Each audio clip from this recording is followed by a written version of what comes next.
I'm Tim Tyson. I'm Senior Research Scholar at the Center for Documentary Studies at Duke University. And the course that we're talking about is the South in Black and White, Politics, History, and Culture Along the Color Line in the 20th Century South. When we designed the course, the question was, can history and culture matter? That's what we were kind of asking ourselves. We do history and politics and drama and fiction and poetry and music, and we don't want to lose that eclectic quality, but we also want it to have a coherent core. We think of it as being public scholarship as an act of citizenship about public citizenship, about the people in the South who have committed themselves to acts of public citizenship over the course of a century. People, whether they're writing or politicking or making music or doing art or,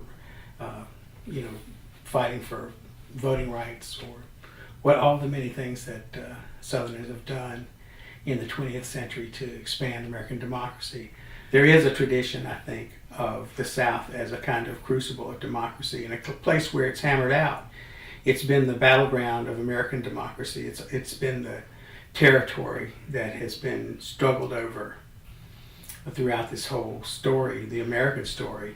And in that way, since America is the most powerful empire in the history of the world, in many ways the fate of the world has been battled for here in the South. We also think, the music of the region is very important.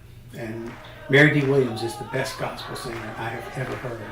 She's really one of her generation's best gospel singers, and is also a scholar of the spirituals and gospel music in particular, and the songs of the civil rights movement. The students probably learn 50 songs during the course of the semester, and they don't just listen to Mary sing them. They run this music through their bodies. It becomes part of them.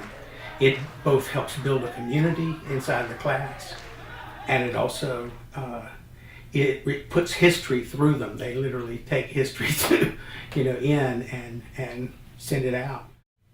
It's hard work, but it's great fun. And there's always a kind of chemistry in the class, and it always comes together at the end. And the question always becomes, what are we going to do with this? See, that question will come, whether I bid it come or not. That's the question that arises.